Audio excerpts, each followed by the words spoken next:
Hello everyone, so today we'll be talking about polynomials, cubic equations and partial fractions. So here's the contents page as to what we're going to do today, and now let's jump right straight into it. So number one, what is a polynomial? So a polynomial if it's in X is an algebraic expression. So it can only be an equation if, let's say, there's an equal sign. Okay, and this polynomial consists of terms with non-negative integer powers. So what does that mean? It's non-negative basically means anything which is on above 0 on the number line.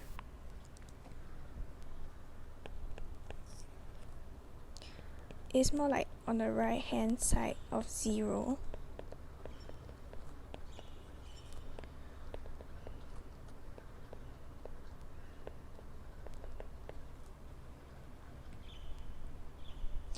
Besides this, it's also fractional powers,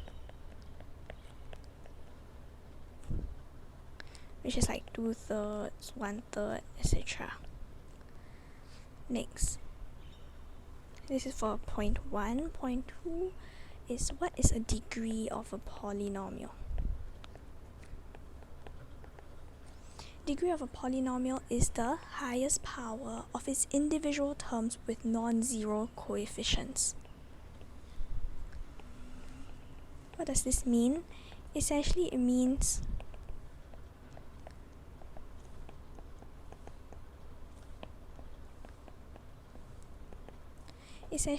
for example, x cubed plus x squared plus x. So what's the degree of this whole polynomial? It's 3. Now moving on to equality of polynomials.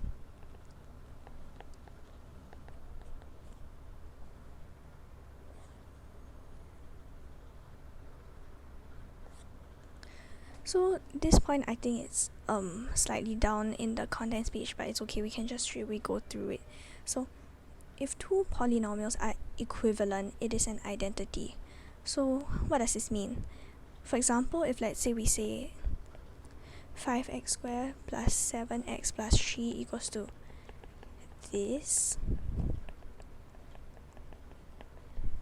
then this is an identity because this side is equivalent to this side.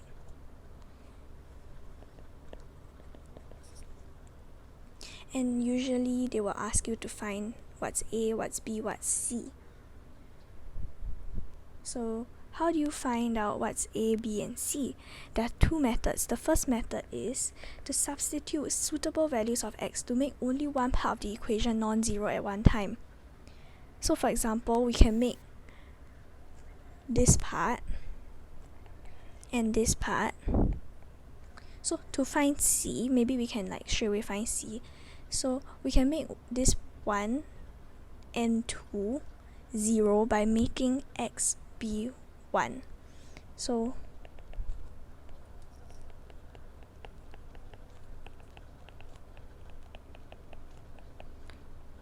the reason for doing this is so that you can straight away isolate this term. You can straight away isolate C.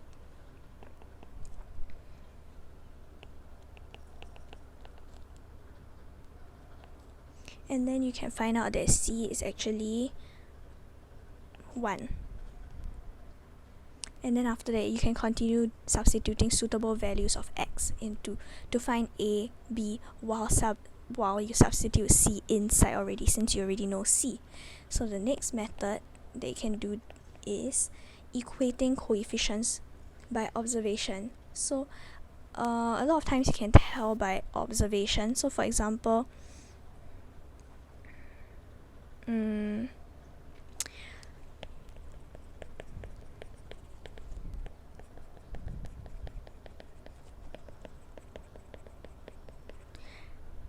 For example, you can tell that 3 equals to, so you must write here by observation,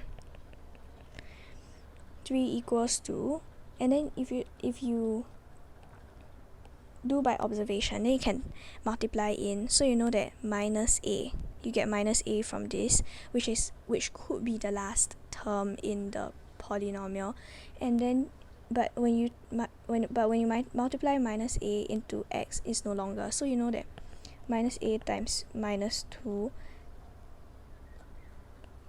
times minus b plus c will give you 3.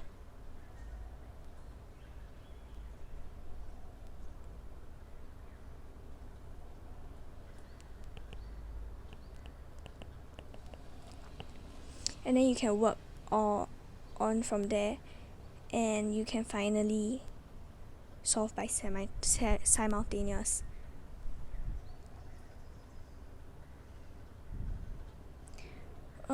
So for evaluating polynomials, it's just like normal arithmetic, and for adding and subtracting polynomials, it's just basically you add like terms. So I won't be going through that. And then for dividing polynomials, there's 2 ways to do it. Actually, there's one, and then the other one's by observation, which is what we've talked about just now. So for dividing polynomials, it's long division. It's essentially what we've learned in primary school, but it's dividing with x. So how do we do this? So for example,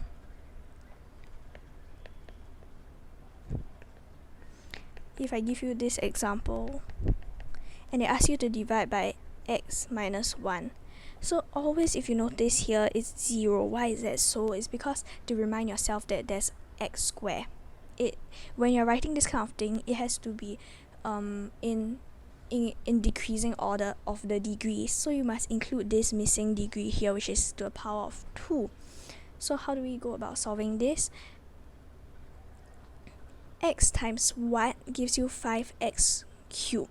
So you know that is 5x squared, because 5x squared times x gives you 5x cubed. And then you minus, just like normal long division. So you times this in, and then you times, so it's 5x cubed minus 5x squared. And you remember to draw a bracket around it. So minus times into minus becomes plus, so it becomes 5x squared. And then because these two have minus themselves away, and then you bring minus 12 down. Now you have to fill in what's missing, which is plus 5x. So because 5x times x gives you 5x squared, and then you multiply these two in, which gives you 5x squared minus 5x. And then you can, these two are obviously gone, and then minus 12x plus 5 is minus 7x plus 7. So what times minus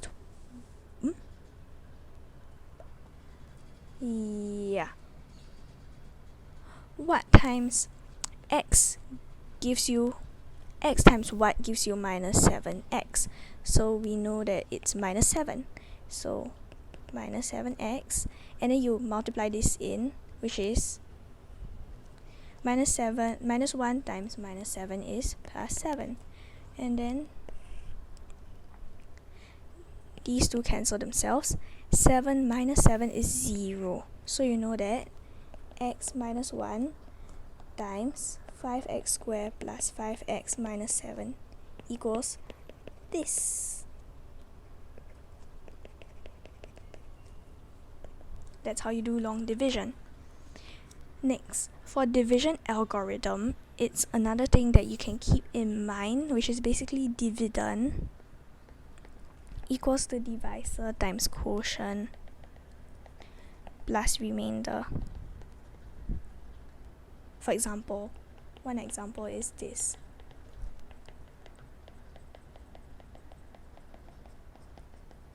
So this is your dividend,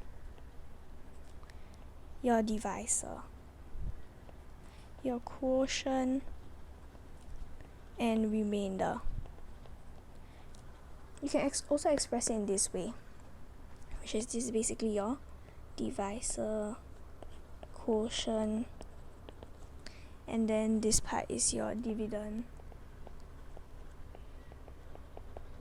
Because there's no remainder, so you don't have to write it.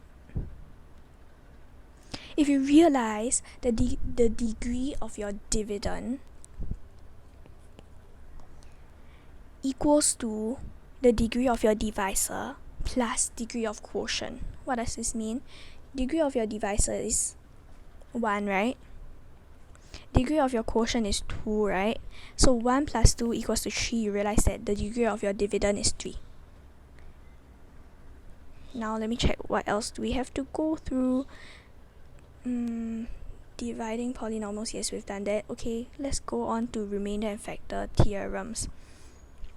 So for remainder theorem, it sounds complicated, but all you need to remember is that polynomial px is divided, that if polynomial px is divided by linear divisor ax plus b, remainder is p bracket minus b over a. What does this mean? So for remainder theorem,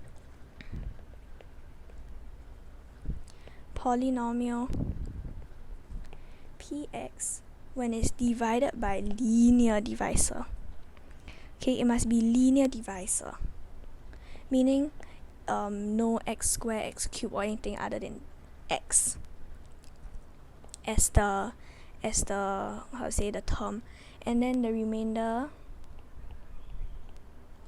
is p. It's much like a function.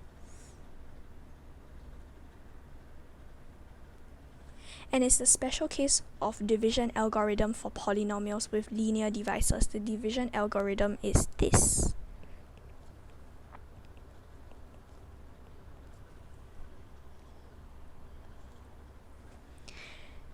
Next, the factor theorem is a special case of the remainder theorem. This time, it's just where the remainder is 0. Because you know for this, right, the remainder, it's a number. But then for the factor theorem, this equals to 0.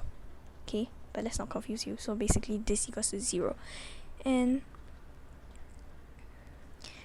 it essentially means that it essentially says that ax plus b is a factor of polynomial px if and only if p bracket minus b over a is 0, which is like what I told you just now.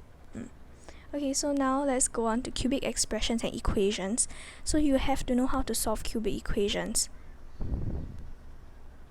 Sometimes they might ask you to solve things like factor theorem, like the questions like that. Factor theorem states that if f bracket c equals to 0 for some c, then x minus c is a factor of fx.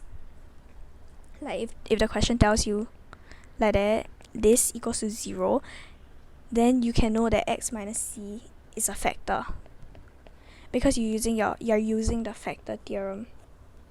Am I right? So sometimes you also have to guess the value for x for fx equals to 0 to find linear factors. They'll give you, for example, this, and then they say, oh, if fx equals to 0, how are you gonna solve it? Which is basically guessing factors, and then you always guess linear factors first. And if when the linear factor is found, then you use long division or by observation to find out the quadratic factor, and then you have factorized your cubic equation.